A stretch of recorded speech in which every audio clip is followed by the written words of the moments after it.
Hello and welcome to What's So Great About It, the podcast that is brave enough, has the guts to really dig in and see what makes a topic actually great. My name is Terry.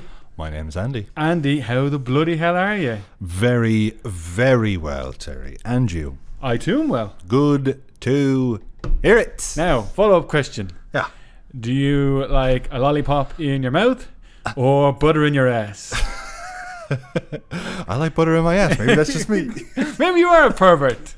Of course, that is a vague and oblique reference to the fact that we're covering Boogie Nights as part of our PTA mini-season. We'll get to that later, though. Yes. I'm excited to talk about it. Yeah, me too. I thought, I mean, we'll get into it, but I thought when I first took it on, I thought it was going to be a slog. Because I thought I seen the runtime first of all, immediately put off 2:39. I'm feeling fine, and then kept stopping again, and should have bought it on Blu-ray like me. Please, no such problem, and it looked fucking. But great. It was fine. The link you sent me, again, appreciate the link, but it's was just terrible. Call me. Terrible quality. Give me a call. Because there's four never video call something. Okay. There's 4 links there. I could have talked you through it. Well, I know that. I know how to press the different servers. Do you? I did it. I went through. There was 3. I went through all 3. Now, you seem like a happy chappy this week. Is it because Operation Tyler has finally become reality? Okay, so you drove that poor man out of the business. For people who don't know what he's talking about, Tyler's the guy that I imitate. Martin Tyler is the guy that I lip sync my viral smash hit videos to. Anymore, you banned me. That's the thing. So my TikTok got permanently banned last week, and I knew it was coming, to be honest, because I had 3 videos, 2 strikes in a week on just old videos that were up there, and so I knew a third was coming. In reality, I should have just. Why did it take them this long? Why now? Why not 20 years ago? I don't know. They obviously made a concerted effort. Hello. Yeah. So what do you got there? This. Thank you for asking. This is a pipeline punch monster. Would you want a sip? Have a sip. Have the first sip. All right. It's delicious. I genuinely never drink this. Go for it. You'll like it. Well, you probably won't, but you got weird tastes. You even drink a can weird. No, because it's your can. Okay. I don't want to be like... You wrap your lips around that. No, thanks. Come wrap your lips around me. What you think? Yeah. Oh, no. That is... Touch the back of my throat straight away. That is like... and you know me... I love sweets. Yeah. But it's like... What's your problem? Watermelon chew sweet. It's too much of it. It's gone against you. It turned the weans against you. It just touched the back of my throat. Yeah. You know when you swallow... I do that once a day at least. Swallow wrong. Anyway, so my TikTok got banned. Andy, please. We can't just skip on from that. Get your head out of the gutter. We can't just skip... What are we talking about here today? What? We're talking about Boogie Nights. Yeah. Oh, okay. We're not going to swallow and wrong. All right. Yeah. No, well, that's just... but yeah, that's it, really. It got banned. I knew it was coming. And you know what? I have to admit, I had an odd sense of relief. I'm free. In a way. In a weird way. I've since started up a new TikTok account, Andy Cantwell 2, where I'm just putting non-football sketches up. Because I kind of felt with the TikTok that like slightly pigeonholed with just the football stuff. It's quite nice just to have a clean, like, okay, I've got that. I've done that. Thanks very much. The flat cap one back up and all that. Yeah, I put that one up. I put the American rock band saying Guinness and that sort of stuff, which did quite well. So that's quite... But then the next day, the news came that Martin Tyler was leaving Sky. Surely you have to do a sketch about like you receiving the news of that or something. We're like, I'm ruined. I was considering doing a sketch. I don't know if you remember, I did one before of like the meeting of the social media football trolls. That was good. And it was I really liked that one, actually. And I was going to do a part 2 where it was like all these ridiculous names. Maybe I still will. It's like maybe like all these ridiculous, like handles and dumb names. And it's like, Andy Cantwell, what's your Martin Tyler progress? I'm like, I'm not one of you guys. Like, oh sure, he's not. Like being sucked into the troll world. You got to do it now. You put it live today. Yeah, well, now there it is. So then, yeah, he got sacked. He got sacked, He got basically. sacked. People are messaging me like, I hold you personally responsible. And then the news came the next day that Peter Drury is. Yeah, you're gonna have a field day. I've done some Drury. They're a bit. Drury was the Barcelona one you did, right? Yeah, and I did a few Liverpool ones as well with Drury. He's very flowery with his language. You know, it's funny seeing just in the comments since I started doing the Martin Tyler videos that for the first 6 months everyone was like, Drury is GOAT, Drury clear, you know, the usual shite. I don't know what that means. I don't know what clear means. I don't know what Clear ratio of means. like he's in the race, he's clear, he's like in the distance. Speak English, ahead. like. I know. So it was all club. It was all praise. Ugh, cry more. It was all praise for Drury, and then the last 6 months, I noticed substantially more people saying, "Oh, Drury's annoying. Like he's too poetic. He's great for highlights, but try watching a full 90 minutes of that and all this." I personally love Drury. I think he's great. And to be honest, I didn't really have a problem with Tyler as well. I just thought it was funny. I think Martin Tyler is really good. He's been one of the best. Like Tyler it lent itself so well to taking the piss because there were such long gaps in between when the goal is scored and when he starts talking. So it just made there was so much room there. There it is. Yeah, it just made it so much room for like parody. Whereas Drury, I've done a few Drury and it's a bit more, I'm a little less comfortable doing the big over the top like wow sort of reactions, you know, but I guess I'll have to do it now. Yeah, man. You got to do at least one. I will, yeah. But I wonder, is it going to be him and Neville? Tyler's still on the world feed though, so I don't think he's escaping that easy. Yeah, he does. He does some US ones. Whenever I can't get a game through regular methods, and I'm floating around on the Twitter sphere to try and get a link, he does be commenting like, "This isn't on TV," and Martin Tyler's doing it for some rando country schlub. like. I'm like, oh, okay. What is it about watching streams that, like, I get slightly excited? Say if I'm watching Liverpool and like they're in the last third, they're they're attacking and it freezes. Something's happened. Part of me thinks like, oh no, it's frozen. But the other part of me thinks, well, Sod's law says that because it's frozen now, something, and it 9 times out of 10 it means something's happened, like a big chance or a goal or something like that. And then by the time it comes back on, you're like, oh yeah, oh no, I missed it, but yay, we scored. I remember the first time like that happened to me, or like I twigged it. Yeah, was like United were losing to Southampton 2-0, and like Van Persie, I think it was, he scored 2 goals, but the first one was like taking a free kick, and he's standing over the free kick, and it's like frozen. I'm like, come on, and then come back, he's just like run into the corner. Yeah, like like so bittersweet. It is bittersweet, isn't it? Yeah. You're like, oh fuck yes. God, I miss him. I tell you, that's who we could need at the club these days. RVP, an RVP type. Well, Harry Kane would be your RVP type. He's not coming. Is he not? Nah. Where's he going? Saudi? I don't think he's going anywhere. This Saudi shite, by the way. What's going on? Tell me about that. It's all a fucking sports washing. Yeah, shit. but also like like Chelsea are saying selling half of their club to like regulate their FFP, but it's like Todd Bowley has like some links to like the Newcastle. No, the Chelsea guy. Yeah, but he has links to like the PIF, which owns the Saudi PIF owns Newcastle. Right. So it's on like, and they've bought the 4 biggest teams in Saudi Arabia. So it's like they're all moving to these big Saudi Arabia clubs for big money. So like Todd Bowley can balance the books. Like it's all a big scam now. Like it's so obvious though as well. Like it's shy. I hate it. It's like it's literally daylight robbery. Yeah. You know what I mean? Like figuratively. Thank you for correcting me. Well, you know, like everyone knows it's happening. Yeah. But it's like through these loopholes and wordplay and tying up contracts here and knots. It's just like we know what's happening. But I find whenever someone goes to a Saudi club or something like that, like they go to China or they go to Saudi, like some big money move, like pathetic. It's they drop a huge amount. Yeah, they drop a huge amount in my estimation because I get it. Like money's good, but I don't begrudge somebody like Kante who's 31. Yeah, he spent his last 3 Chelsea starts. I think there was a stat that it was under 3 different managers. Like he's been injured. It's like 100 million for 2 years. Yeah, take it. You know what I mean? Yeah. But somebody... What about Neves, like from Wolves? That's How what I old is mean. he? Like, you're like 25 in the prime of your career. It's like, yeah, I'll go play in this league. That's just... You know, like, look closer, Lenny. Oh, I get it, Neves. You're the biggest man in the world and made a goal.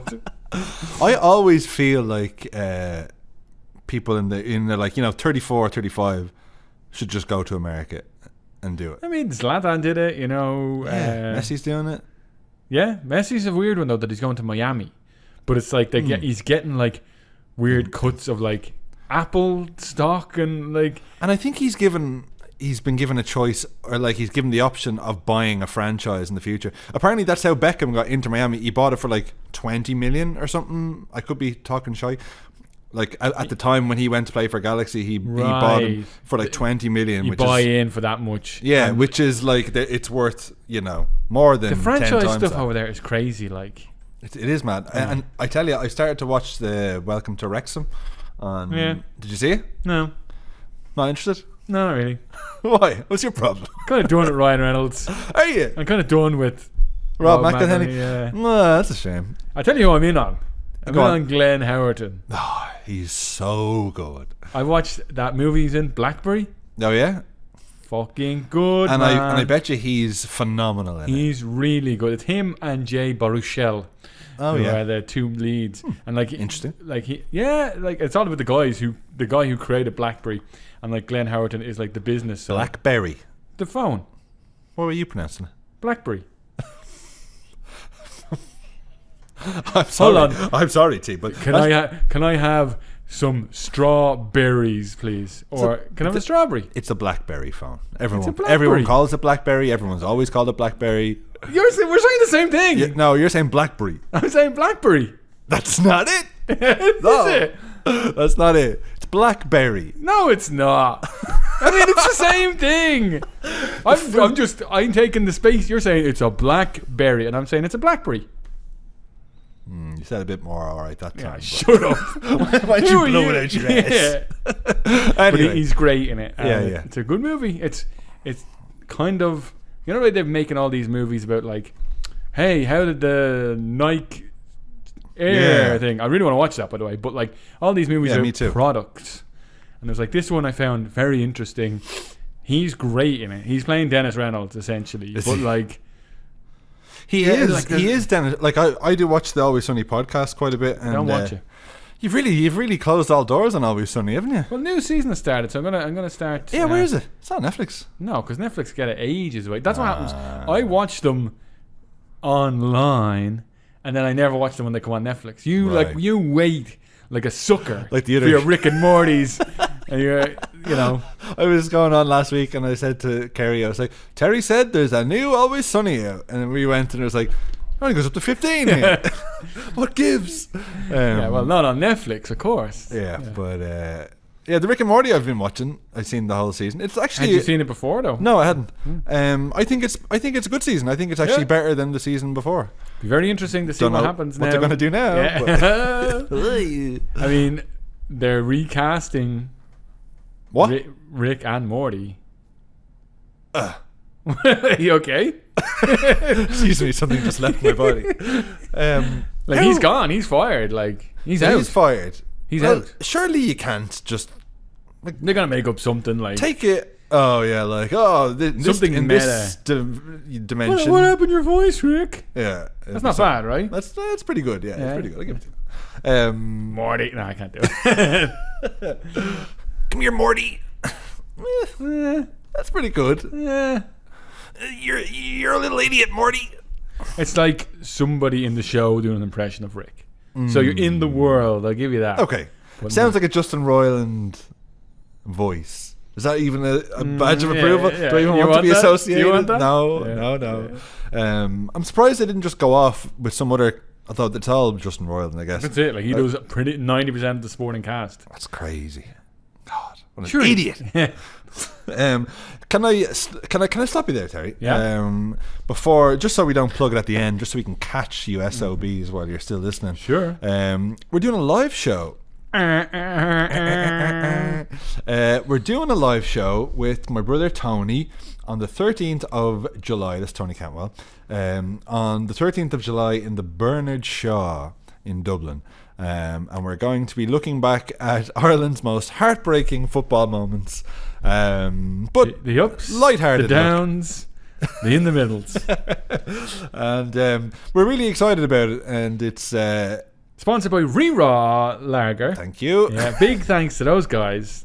Ali Fox will be involved as well, which is very funny. And so there's only limited tickets. So if you're interested in seeing your boys live, it's on a Thursday night, payday.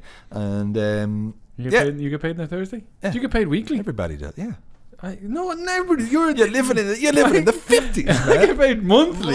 I hate it. How do you cope? I don't. I had one job that paid by the month for like a year, and fucking hell, first 2 weeks I was the richest man on earth, and the last 2 weeks I was eating beans on toast. No, mine is like, okay, literally day 2 of where he's like, well, nothing left. It's all gone. Savings. That's allocated. Yeah. It's savings, loans, whatever. And this is for you. Yeah, it's like, oh, my crumb. Was that a Ritz? Oh, man. It's just I don't know. You cope. That takes serious discipline. I mean, terrible. Like, it's not good. Could you? I was gonna say, surely there's a way now. It's 2023, for God's sake, where you can arrange for an automatic. Not a chance. Honestly, I'm like living in the past. Anyway, look, I'm ready, man. I'm fucking ready. Now, I'm also ready. Okay. And I'm excited to talk about it. Okay. I feel I'm not going to match your energy level. Nobody can. You've been busting to talk about Lord. this movie. But let's get into it. Let's just listen to the trailer. Okay. Everyone's given one special thing, right? Everyone's blessed with one special thing. I want you to know I plan on being a star. A big, bright, shining star. Eddie Adams from Torrance. Yep. Jack Horner, filmmaker. I make exotic pictures. In 1977, a kid from nowhere. Maybe think about your name. My name, yeah. Something with a little pizzazz. Dirk Diggler. Good name. I like your name a lot. Had a dream of getting somewhere. Jack Horner has found something special in newcomer Dirk Diggler. So let me just pop in this 8-track, and you just give a listen and tell me what you think, okay? It was a time when disco was king. These are the ones. These are great. Yeah, those are really cool. Are they lizard? No, they're Italian. So you like my shoes? They're pretty cool. Sex was safe. Woohoo! Pleasure was a business. Cut. Terrific. Nice work. And business was booming. And the award for Best Newcomer goes to Mr. Dirk Diggler. Wow. Goodbye, 1979. Hello, 1980. Are you ready? But in 1980, Come on, you puppies! the party was over. You are fired! What? You're fired! You're fired! It's jealousy, it's deceitfulness, it's vindictiveness, but, I mean, God, what can you expect when you're on top? Oh, wait. Love this part. New Line Cinema presents a portrait of 2 decades in the life of a business, the days of a dreamer, and the nights in between. Boogie Nights. That was the trailer for 1997's Boogie Nights, the sophomore feature from writer-director Paul Thomas Anderson. Andy, you care for some buff? Please. Gonna take a stab at the budget, Andy. The budget. So, what was Hard 8, do you remember? 3 million. This, 1997, I'm going to say 12 million. 15. I was going to fucking say 15. You got it, though. All right, You're within 5.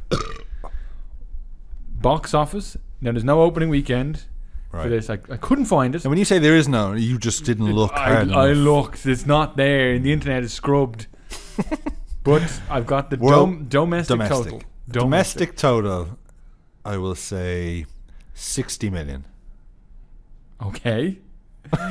26 million. Whatever.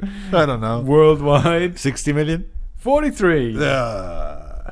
So it was a multiplier. So it's 3x. So it wasn't a flop at all. It was No. a smash hit. Not really, but like Wasn't it's it? not like Pulp Fiction made like 100 million 2 years earlier. So like it Right. wasn't quite Pulp Fiction, but it's not a failure. Yeah. either. Like it's a nice little double, as they would say in baseball terms. Is it ever considered a failure if it like doubles its budget, or is that always automatically? It really a depends success? on like a movie like this is like, yeah, that's fine. A movie like say The Flash that's in theaters at the moment, or I think it's coming out this weekend. It's like that needs to make like 900 million in order to break even, and I'd say the budget is like 250 million, but then with distribution and marketing. All that, so like Fuck, it costs more than the movie. pretty the whole thing like that's they say Is it going to do that?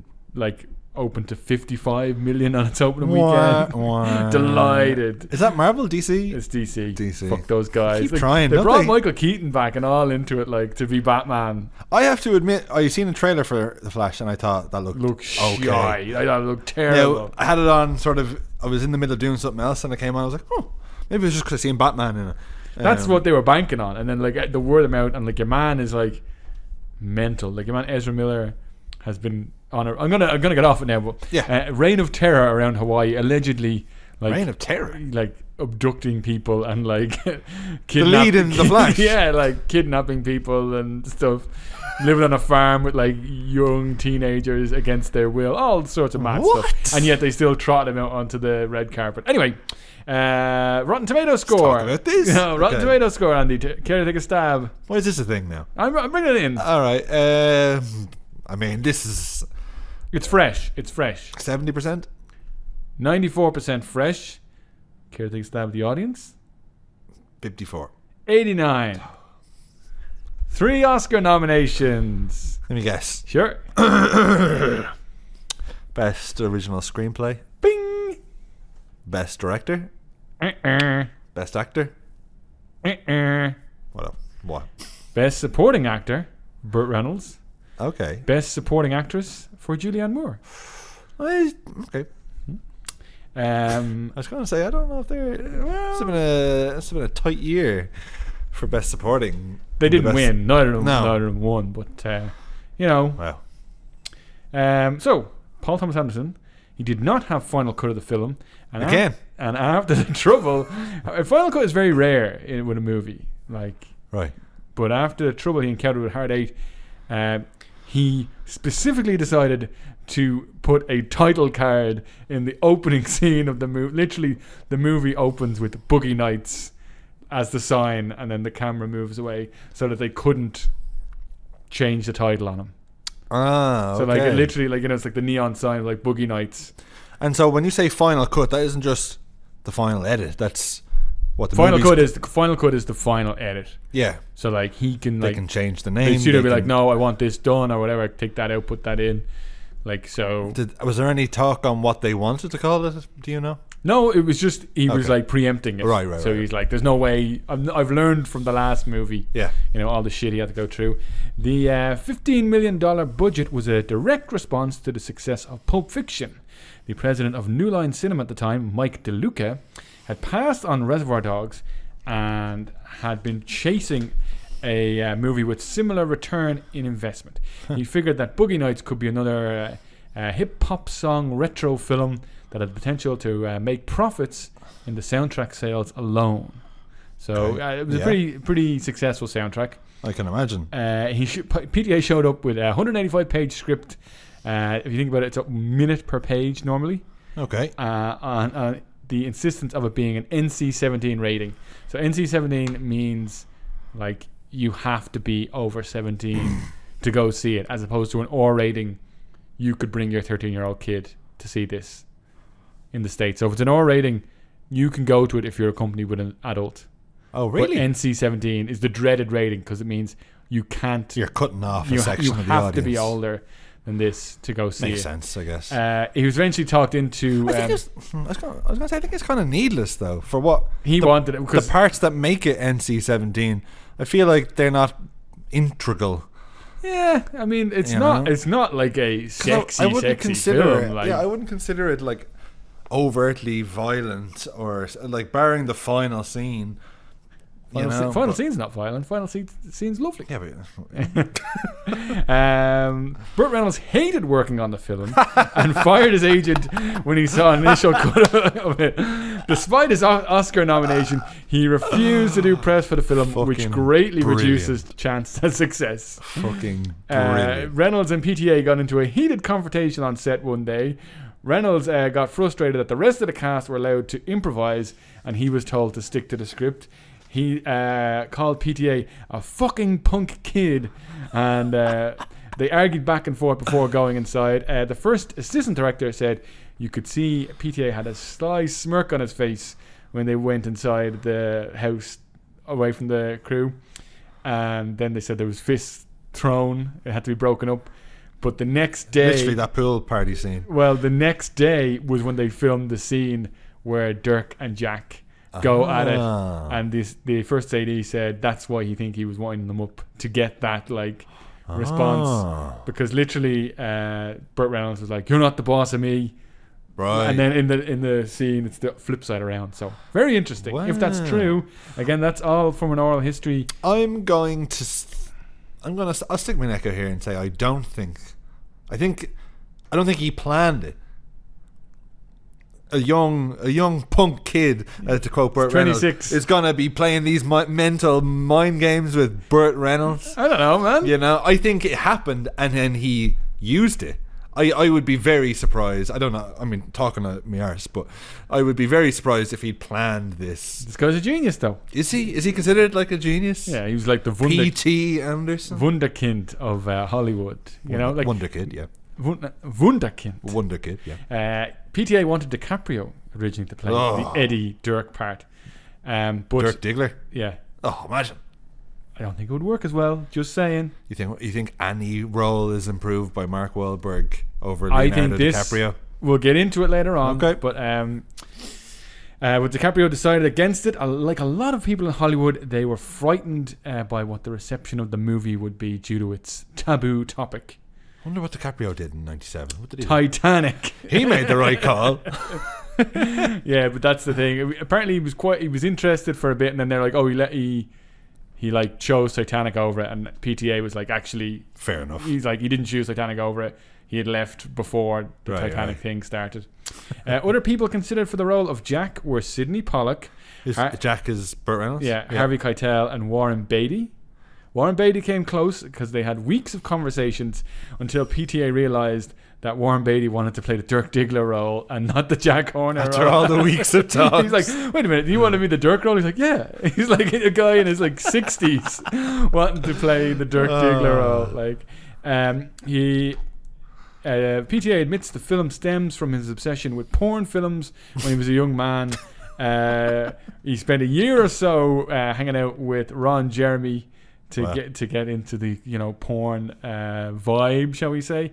The movie? Yeah, for the movie. Yeah, that's excessive. And then he brought the cast onto the set, a real porno film, to show what it was really like. I tell you, something's going to come out about your boy P.T. Anderson in the future. Yeah, that's shady behaviour. He was 26.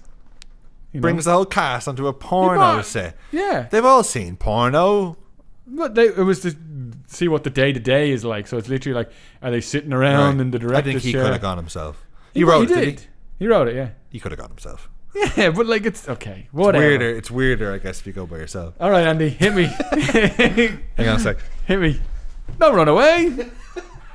We're just getting started. The air con. What did you think? I liked it. Okay. Well, that's I told you I'm not going to match your energy. I liked it. I thought it was considerably better than Hard 8. It's a huge. I think it's the biggest jump. That's what I came to the conclusion of. From first movie to second movie. Yeah. Unreal. This had the action that I thought Hard 8 was going to give me. Really? Okay. Yeah.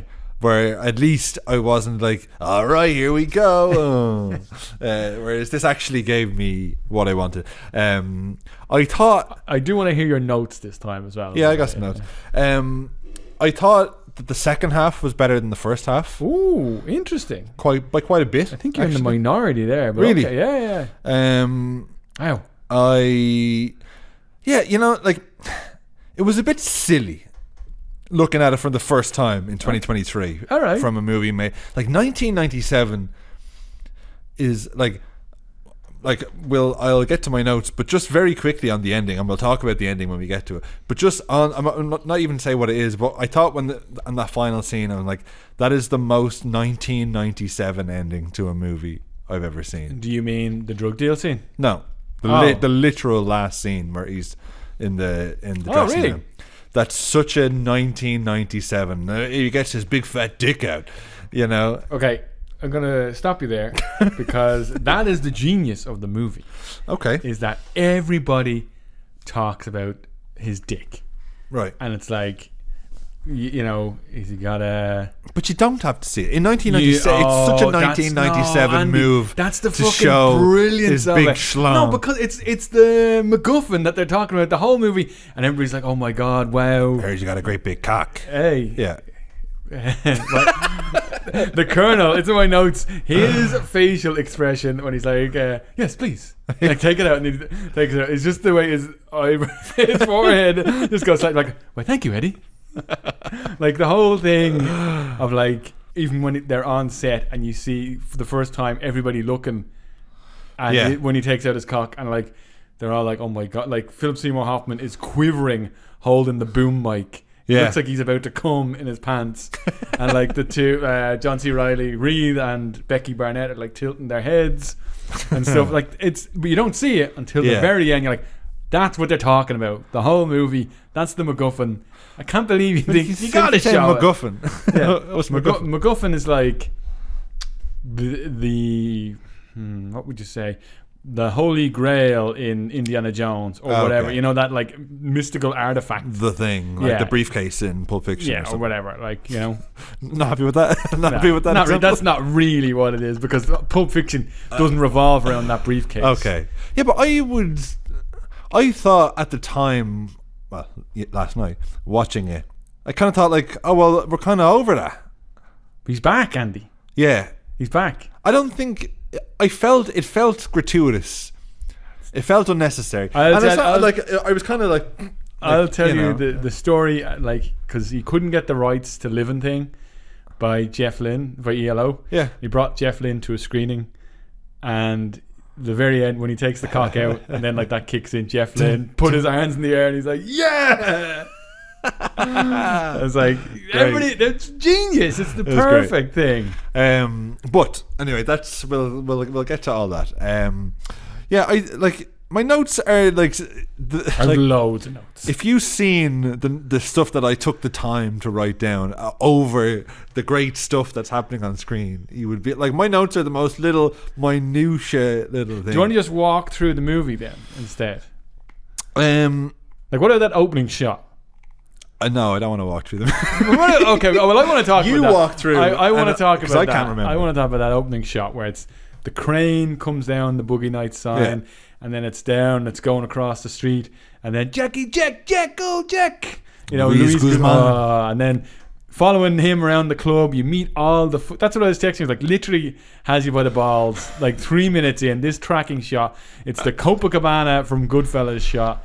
Only very done differently. Like, was it intentionally mirrored to Goodfellas? Yeah, a lot of Scorsese influence. Like the very last scene when he's like, "I'm gonna ask nice," you know, that when he's talking in the mirror, like that's a Raging Bull riff. But like he wears it on his sleeve. Like the kitchen scene where he comes back to Burt Reynolds and says sorry at the end and all. Like that's literally Henry with Paulie in the kitchen. No, but it's like, I fucked not up, really. You know? No, because it's not, because Henry's not genuine. Straight away, Henry's not genuine though. In that, like, yeah, but I mean, it's not literally the same, but it's very, very similar. I would say that's the least of. I'd like that was a big. For you, like big okay. Goodfellas. Well, that's like the first part. Is it's more mad that they're imitating Goodfellas. It's mad how it's a testament to Goodfellas, which was only 7 years before this, that it's already in the lore that they're taking bits from it. And one of the descriptions that was going around was like, it's like if Martin Scorsese and Robert Altman had a baby and it was born with a 13-inch cock. Yeah, and like that's like pretty much like. I have to say, I loved Burt Reynolds in this movie. He's fucking good, isn't he? I think Burt Reynolds might be the coolest actor at smoking on screen. They effortless. Whatever he was smoking, it was cigars, cigarettes, or whatever. It was just effortless. Whatever it was just a part of him. Like, you know, it wasn't. I didn't even notice him taking any pauses to blow it. It was just all the one. The hands were moving. It was nothing. It just seemed like it was a part of him. It made me want to have a cigarette. Did it? Yeah. And I don't like cigarettes. Wow. You know. What about the Joy Juice scene where, you know, he's talking to Eddie and how he's like, when I want to, you know, when they squirt their Joy Juice, I want them to sit and like. From I obviously I've seen this movie a lot of times, but watching it like critically this time around, it was like the way the camera moves. Burt Reynolds is talking to Eddie, and the camera just kind of moves from him to Julianne Moore, and you see her like just fixated on him, and then he flips it, and it's just on Mark Wahlberg who's looking at Burt Reynolds, and you're like, oh, now you're in her point of view. Yeah, like, yeah. Like these decisions, I'm like, fucking hell, like unbelievable. That is like it's not just shot. Okay, we got it. Move on to the next thing. Yeah, you know, it's like, no, it should be like this because like it will grab somebody. It seemed very intentional. It is intentional. Like. In my of course, yeah, it's all going to be. But by the end, my cynical nature, I thought there was maybe too many tracking shots. Really, I thought it was a bit. I thought it was a bit overused in it because I'm so impressed by a long tracking shot, and probably the best one was the William H. Macy one where he's in and out of the car getting his gun, going back in, all that. I thought like that was great because there's so many moving parts. There's a big party going on. There's people running in and out of the house. Same with the first one. Same with the first one. Same with the pool party because it's like literally coming in. Yeah. They're all the same. It's all fucking technically brilliant. Yeah. And like, how do you keep it going? Like that's the thing that like boggles the mind for me. It's like, okay, so we're following Don Cheadle, like him and your one, and she's like, you need a new look, and he's like, you need a new look. He's like, I have a look, chocolate love, and then it's like he storms off. It goes to Luis Guzman, then back around. It goes to the girl, jumps in the pool, and spill the wine, kicks in just as she goes under the water. Fucking class. Like, but in the meantime, we've left like Dirk and Reed. They were over at the bar, and all of a sudden they're in the pool, and you haven't like stopped the shot, and I'm like, how the fuck? Is there somebody like off stage being like over here now, or is like surely there's like what is it, stage hands? Yeah, but I don't know. Been like, okay, we're gonna be in 3, 2, 1, everyone cheer. The camera's coming in. There's a bit of that, but like in terms of like the memorization of like, okay, I'm at the bar, but we have to be in the pool by the time the camera comes back around. It's fucking crazy. A lot of very impressive choreography. Yeah, choreography. Yeah. So like this was the first movie where it was like, okay, I'm seeing his style more. Now, granted, you're not going to see it as much in his very first movie. It's what they call a glow up. What the kids call a glow up. What's that mean? It means like you got a lot of kid lingo. You're like, oh, I dress crappily, and then it's like somebody gives you a glow up, and you look. Your style is on fleek. No. Please, is that right? Please stop. No, I don't know. What about the mom scene? Oh yeah, like I want to talk about Mark Wahlberg. I think it's his best performance. Like I think it's his best performance because he gets away with it because he's a young guy. He's a young kid in the movie, and it's more excusable that his acting is bad in the movie. Yeah. Oh, bad. Get lost. That scene between him and his mom where he's that's like, good. He's like, don't do that. Like, you don't know I'm smart. You know, like. Oh, yeah, exactly. Yeah. I didn't like that. Well, I liked everything but his voice or something. It's like, I can't do it. But it's Mark Wahlberg. I don't think is a good actor. This is his best performance, but I would probably say this is probably his best performance. I think, but I do not think that it's a particularly great performance. It's his best. I think it's a great performance, and I think like he'll never put himself out there like this again. Like there's times in the movie later on where he's on coke. Yeah. Like that documentary that they're shooting. Like he's phenomenal at like being on coke. Yeah. And the whole thing about Napoleon, when he was king, they kept coming after him. And just until, you know, the Roman Empire, like that effortless, it rolls off his tongue how stupid he is. Yeah. And it's very hard to be believably stupid. You know what I mean? Like, yeah. And like he's so guileless in the early parts of the movie where he's so happy-go-lucky. Yeah, yeah. You know, like that whole Reed and him scene when they first meet each other. Yeah. And he's like, what do you bench? He's like 200, you know, that. Yeah, yeah. He's like 350. He's like, oh, you don't come out here in Vincent's? Like, no, I really want to go to Vincent's. Yeah. And like these two little kids talking talking to each other. Kind of reminded me of Step Brothers a little bit. Like, you know, like like, what do you mention? Yeah, you know, they were a bit like silly with each other. But I John C. thought Reilly. the scene with him and the mom, like that was good. That was a good scene. But like the shot of Where whatever he kind of grabs her. No, it's the shot of the dad sitting in the room where they're Oh, all yeah, sitting. yeah. It just cuts to the dad for like 10 seconds or whatever, and he's just sitting there fully dressed at like 4 a.m. or whatever, miserable. I'm like, oh my god, this poor guy. Like, I know. I'm I'm surprised you didn't see more of that. I think it was they were cut out. They died in the later version. Oh, right. I think Johnny Doe in the script crashes his car and kills them. Like they kind of got rid It's of probably that. best that they took that out. Yeah. I thought Julianne Moore was very good. Yeah. It really, you know, I don't do cocaine, Terry. But watching this movie, I don't know if this is alright to say, I really wanted to do coke with Julianne Moore. Right, specifically. really? Yeah. Wow. It made me want to do coke with you. I'd say she'd be, her character, I'd say her in general actually would be great to do coke with. Okay. Is that alright? That's okay, yeah, I guess. Yeah, you do you, man. But, you know, Like, I thought she was, I think she's great. I think she is. say. She is great. I think she's great. Magnolia as well, she's in next time around. Oh yeah, I actually know already. She's in that swinging painting thing that she's doing or whatever. Big Lebowski, man. Oh, Wrong okay, fucking whatever. movie. No, whatever. I'm trying to talk your language here. So like I think this movie has the best use of music for whenever a character enters a scene. And like when the Colonel shows up, like the music there, the whole thing with, first of all, the Colonel is the reason I sent you that Hangman clip. So him? That's him, Andy. No The way. Hangman. From Men in Tights. Yeah. This was his last. Would you like a blindfold? Or maybe half of one. And in this, he is so fucking funny. What is it that he had in his house?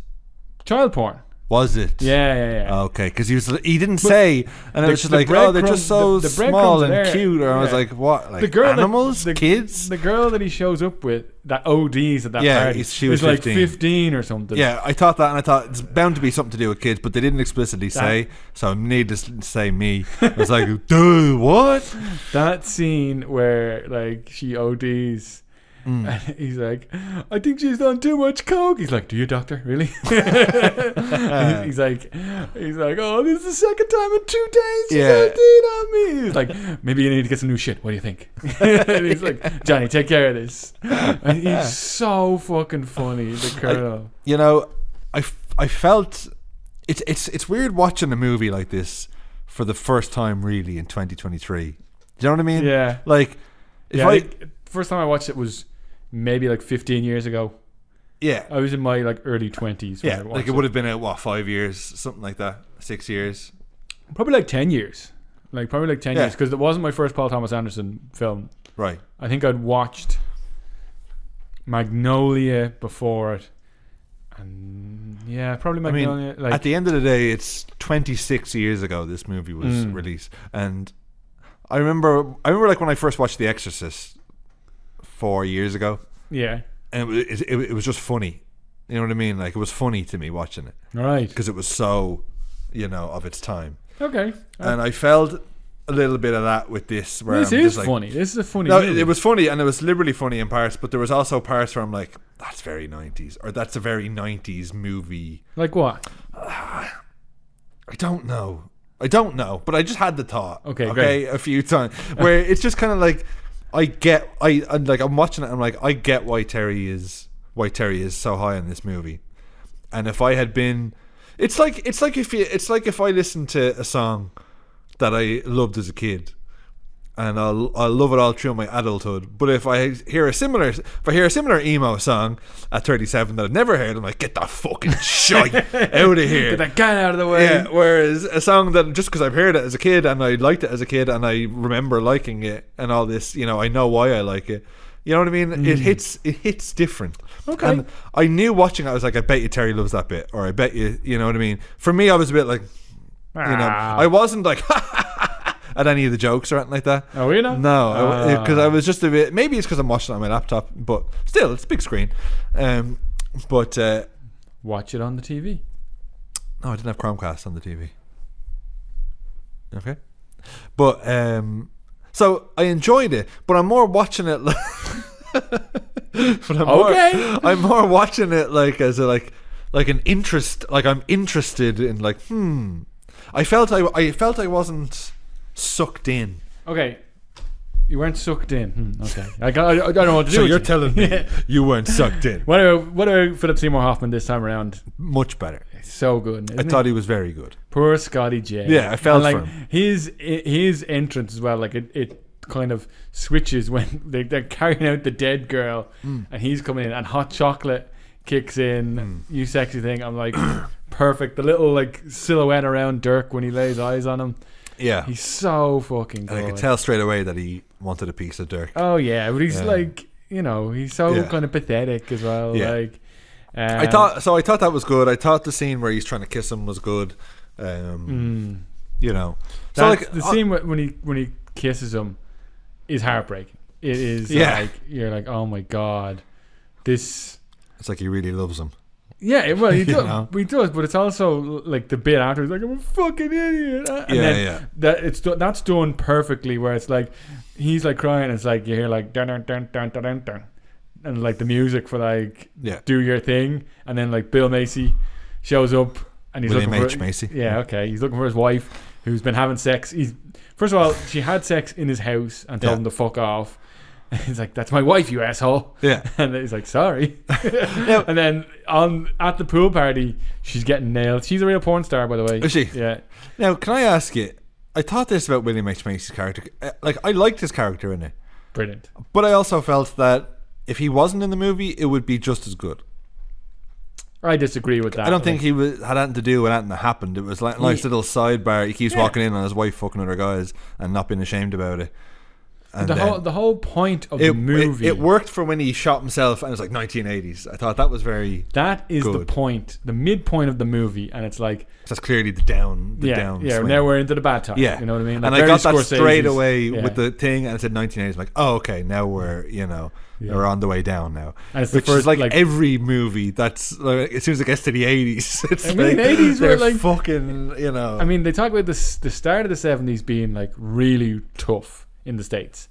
Like Nixon, Watergate, and all that, and then it's like they seem to like come out of it for a little bit, like disco, all that stuff. Yeah, and then it's like the 80s, like Coke, fucking Reagan, whatever. You know, it is a bad time. Like the 80s are always painted in this like if things were good in the 70s, even to be honest, with music, like how many bands that either came out in the 60s or 70s. The 80s are a fallow period. Their 80s period of every band sucks so much ass. Where it's just like, oh, okay, like this isn't them. Yeah. It's like it's such a new radical sound. Like that New Year's party sequence of like you get the fucking introduction of Floyd Gondoli with the fucking driver's seat. Ooh, and you're like, oh, I literally had in my notes like, now we're fucking talking. Here comes Floyd Gondoli. Like, I thought you were talking about a character in the movie. Yeah, Floyd Gondoli. Okay, that's the guy. Butter in my ass. Okay. Call me a pervert, but I want to make $1 on a cent in this business, Jack. It was weird hearing him. He's so good. It was weird hearing him in that accent, and also being. So there's a bit you can tell like the guy who's playing the colonel is cracking up when he says that butter, and they had to like blur him out. Oh really? He's like that in the background. Like that was funny. You get that, and then you get the introduction of Tom Jane, where it's like Todd Parker. Oh yeah, Like, yeah. that thing. He's like, "Who's the vet outside?" He's like, "Dirks." I'm so jealous, man. And then he like goes on this spiel of like all the stuff under the hood and all that. Like, just like, what a fucking bullshitter. But he's brilliant. Like, I'm so interested in the fact that pool. I thought the pool argument was actually one of my favorite scenes. With him and Burt Reynolds when he's basically he's too coked up and he's like saying, that, "I'm ready to go now," and all this because he's like doing so much shit. So that's like after you can't get a hat on. Yeah, but he's like the scene before where they're doing coke and like Todd is like, "Careful, that's not coke. That's I don't know if it's crystal or he's talking about like carpet meth." Yeah, like that. Like so, he's obviously like changed from like coke to like doing harder stuff. Yeah, as well, and he looks like shit. And like the fact that he's like he used to be the guy that could just like the first he's like whatever you want, I can go again. Came inside her, we missed the shot, like, and then it's like, I can do it again. Sexy. Yeah. And now this time he's like a piece of shit. Like he looks like a piece of shit. Yeah. And then you get the whole recording of the tapes. You got the touch. Yeah. what was that all about? Well, he's like trying to be a recording. Yeah. Like certain things I thought didn't quite land with me. Right. And I thought that whole arc of the recording, trying to be a recording. So funny. What are you talking about? I thought that was an odd way to go with it. You know what I mean? I thought. But like it's his hubris, you know what I mean? Yeah. And like he's completely on the wrong track. He's not a good singer. Like this is not like gonna work out for him, but he can't see that because he thinks he's a star. He's a bright shining star, And I thought maybe he'd try and get into like acting or like proper acting or something like that, because it seemed like it didn't really go anywhere. You know what I mean? It went somewhere that they're desperate. It just shows you how desperate they are. And the whole thing. The guy who has the tapes, he won't give him the tapes. Yeah. That's Robert Downey Jr.'s dad. Robert Downey Sr. It's like, that's MP. Now, there's MP, a few things I actually have it written down, and I'm saying, I bet you these are a thing. Mm-hmm. Okay, from the movie that people repeat. Sure. I have 3 of them. One of them was, that's not an MP, that's a YP. Not so much. No? Hi-fi, had to do a hi-fi, high fidelity. We're talking about Don Cheadle, yeah. And then I hear you got a great big cock. I mean, that the Colonel, like, that is a big one. Like, can I see it, please? Yeah. Do you know, I don't want to go through the whole thing, personally. Right. I'm bored going through the whole thing. We're not okay. What I wanted, like, I suppose, my overriding thing of it is just it overall, I think it really worked. So blasphemous. I can see you staring through my soul. I thought it was okay, but I'm finding it very hard to get passionate any other aspect of the movie. Wow. I feel like I don't want to insult your intelligence. Okay, so let's talk about the drug deal scene. Like, I'm like best scene in the movie. One of the best scenes ever, I think. Why do you think one of the best scenes ever? It's just fun. From the moment they go in, and like the fact that it's like the scenes before where they're all at their lowest, Yeah. Dirk is back doing the 5 or 10. We didn't even talk about that start where it's like, $5 to look, $10 to jerk. He's back doing that basically because his whole life is fucked. Burt Reynolds and Roller Girl like almost picking people up off the streets, beat a guy to death pretty much, like, and then Don Cheadle survives. That made me fucking piss myself and laughed out loud in the scene where they get held up. Like first of all, him buying the donuts is so good, and he's like, "Oh, did you do this for the Christmas?" And then he's like, "Yeah, I knew something was coming." And then he's like, "Don't like." When you see a man, he shoots the robber shoots him, and then the other guy goes back and the gun blows the head off the cashier. It's so like cartoony. Everyone's dead and he's like covered in burst out laughing when your man's head. I was like, I kind of forgot how the cashier got shot, and it's like the fat guy going back, shot kills him. The fact that he's wearing an all white suit, like the blood just splats on him. But like the bit even before that where it's like the guys drive off, they pass the limo, and then passing the limo is Don Cheadle's car. Yeah. That's essentially Magnolia, where it's like everybody's lives all They're touch to go intertwined. by each other. Like he's like, oh, I like doing that. I'm gonna make a movie out of that. Right. So that's like, you think that's the lowest point. Like no, we have one, and it literally says like one more down or one more stop or something like that. Like, and it's this fucking like we've bought weed before, or like people you're like, just get me out of here. And it's every time. Yeah, and it's like that times a million in this scenario. You know what I thought was actually a genius thing in that Firecrackers. scene? Yes. Yeah, like, I thought that was such an excellent choice. and like the fact And it that really escalated the tension so much. That would drive me. And that's very much what it's like going to one of these people's house. If I'm ever buying weed in the past or anything like that, where you just like, just get that. It's honestly, I've never had like that scene in Pineapple Express is just such a weeds in the there's bag. the weed in the bag. Okay, great. I gotta go.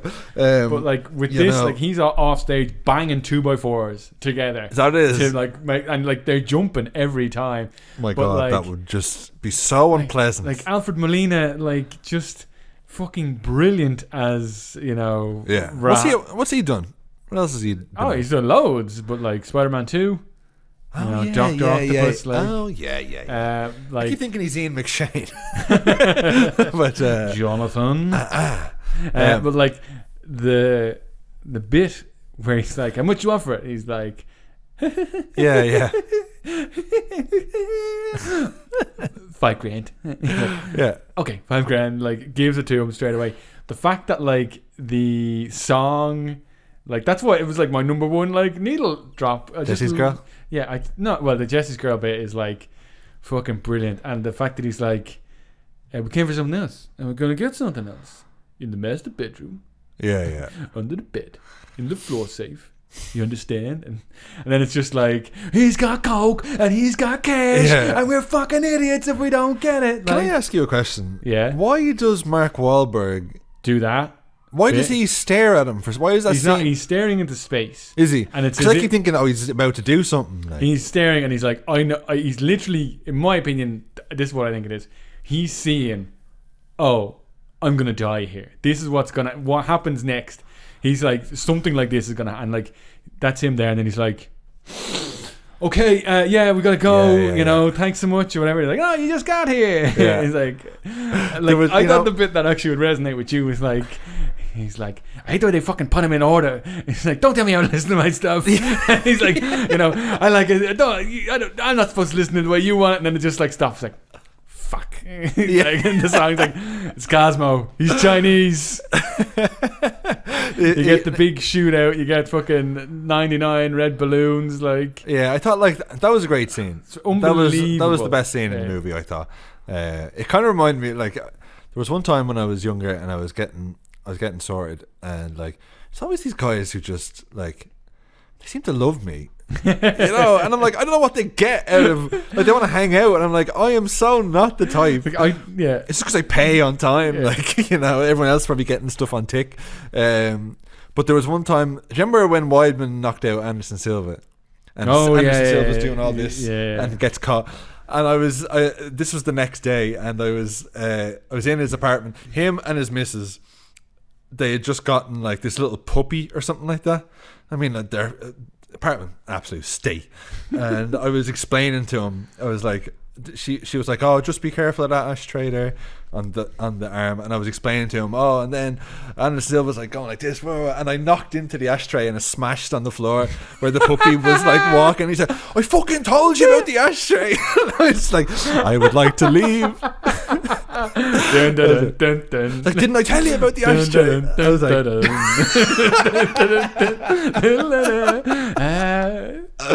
Dad, why you going crazy, man? Lock the doors. Yeah. We stand at Jesse's Girl. You just see it from the outside. I love that he gets all the words right. She's so jealous. Yeah. That was good. And then he goes, gives him a hug. You get the fucking Beach Boys, man. Makes me cry every time. Interesting. God only knows. Like, you're gonna hate this. I love that song. Obviously, only got the album on vinyl a couple of weeks ago. Yeah, me too, man. And I thought it didn't quite fit that. Oh, I remember thinking at the time, I wasn't sure if it was playing in the movie or if it was just playing for us. I remember thinking just for us. I remember thinking for the first while when I wasn't sure, I was like, I don't know if that fits as Why lovely doesn't it, as the song is. I don't know. It's everybody's getting a happy ending. Like, Maybe I he wasn't loves his paying attention. characters. He loves his characters, and this is like them. They don't change. Yeah. He has said they need to change like a 1 degree. Yeah. You know, it's not like Everyone's learned their lesson. Yeah, none of that. Yeah, like, yeah. You know, they just keep going on living their lives. This is not like, you know, it's a business. And like Yeah. your man, like Jack, is all about creating art. That's his whole story. Is like he wants to be the artist.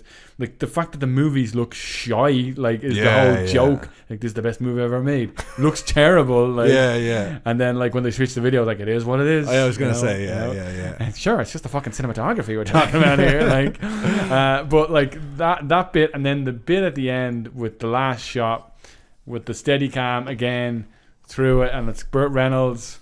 He's going through the house. Louise Guzman is cooking. You know, he goes out, sees the little baby in the pool. Yeah. Roller girl. He's like, take some of your stuff and put it to the other side, so that way one side's clean, the other side. Getting ready for the movie. I just like I love it. It makes me feel warm and fuzzy. Would you inside. put Boogie Nights as one of your top 20 films of all time? Yeah. One of your top 5 of the 90s? Interesting. I'd have to do a more comprehensive list. But I'd be I'd be interested. I'd be up there. It's just like, you know, like I'm slightly like, I don't want to say nervous, but I was like, I know I'm not going to give Terry what he craves here because he's so up for this movie. This is the funny one. This is the fun one. I don't get up for those for movies in general. This is why we're doing the podcast. Huh? So I can be crushed on a weekly basis. Yeah. Well, we never did it last time. Yeah. We never did the Ed Harris Excellent in Acting Award. Okay. Who do you think? Who would you think in Hard 8? Let's just Hard 8, Bookman. Yeah. Okay. Philip Baker Hall. Yeah. In this one, Burt Reynolds. Ooh, wow. I loved Burt Reynolds. Wow, I thought okay. he was the coolest motherfucker on screen. I think like there's no bad performances in this movie. I was kind of in my notes like, where the fuck is this Don Cheadle been? Like, I miss him. You know, fucking Marvel has him wrapped up. For I the feel past like time. this is the same Don Cheadle I No, always see. it's not. No, Like, I think he's so good in this. Like, I thought. but he's not my winner. Who's your winner? Probably Mark Wahlberg. Wow. I think Mark Wahlberg. Wow. The movie doesn't work if he doesn't work. So you think Mark Wahlberg? This is my own Wilson. Wow, Mark Wahlberg, huh? What's wrong with your voice, man? I don't know. I lost it. You know, I'm great in the car when I'm by myself. When I do it in front of like people. your regular Dirk Diggler after too much coke. Yeah. But I felt like the movie could have been 2 hours long. I felt like they could have cut out the music angle. They could have cut out William H. Macy's stuff. You couldn't cut out William H. Macy. You could have. Like, You could have. the whole thing with him is like, this is the bad time. You know, he kills himself. Yeah, but something else could happen. You know what I mean? You're Someone a could have sap. someone could have OD'd or something. You know? He did. Somebody OD'd earlier on in the movie. Yeah, and then 1980s. You know. No, but we don't care about her. We care about fucking little Bill. I just thought personally I thought it was way too long. Way Okay, too long. way too long. You're not gonna like next week. What is it next week? Magnolia. What? How long? 3 hours, baby. What am I doing here? 3 hours. Yeah. This is, you know, like when I'm watching these movies, like the length is a huge issue in terms of my mindset. Like I'm thinking, when you suggested to me yesterday that I go ahead and start. I was 55 minutes into the movie from the night before. You're like, start again and watch it fresh. I'm like, are you for real? And undo all that good work I did getting to an hour. The timing is my big accomplishment. But I'm like, I've only got 45 minutes left. I'm not thinking. Great attitude. I'm never Great thinking. attitude. And I start like that. But within 40 minutes, I'm like, because these aren't my kind of movies. So I'm kind of. This is of. the point of the series, buddy. What? This is the point of the series. Yeah, to see. But at the minute, that's where I'm at. Where it's. What's your rating? I'd give it 7 out of 10. 9.5. Good night. Damn it. Thought this would be the one. So Oh, really? Yeah, I thought this would be the one. You know, it's going to be some one that you never It's probably expected. punched on glove. It's an hour 40, and Adam Sandler is great, and it is great. Don't get me wrong. The timing is a factor. Split for it me. an hour and a half over 2 nights. That's 2 nights. So what? 2 nights watching something where I could have been watching shit I want to You're watch. good at watching It's Always Sunny for the 100th time. Who cares? I care. Clicky cares. Or I watched. Well, I'm not even going to tell you what I watched because you're just going to be like, It's gonna be shite. Yeah, it's but gonna be your not opinion. worth your while. Like. This is Sunday night, Monday night, perfect. yeah. What are you doing on a Sunday night? Nothing. What are you doing on a Monday night? Nothing. We come You here don't, know what I, record. you don't know what I do. I know what you do. Nothing. No, it's fine. It's okay. fine. And I'm actually looking. Was it Magnolia? I'm looking forward to I Magnolia. know it is brilliant. Because I know nothing about it really. I know I've actually seen it, but I can't remember anything about Tom it. Cruise, man. Boogie Nights. The cruiser will Yeah. get you there. Like Boogie Nights was just a little bit too, you know, interesting. Okay. but far better than Hard Eight. Big So, jump. That's my number 1. Boogie Nights. Well, my number 1 too at the moment. All right. Get our plugs in. Where can they find us online? You can find us on Instagram and Twitter. Mm-hmm. Our boy Terry Toner is taking the reins for some parts. You'll be able to clearly distinguish which one's Terry and which one's me. Yeah, Terry's going to have a bit more of a hand in the old social media at times. Gifts galore. Yes, Although I haven't indeed. posted one yet, but Yes. still. If you see movie content being posted on our Twitter, you know who it is. But please follow us there, and if you like the podcast, please share. And you can also find us over on Patreon for the low fee of €5 or dollars or whatever it is a month.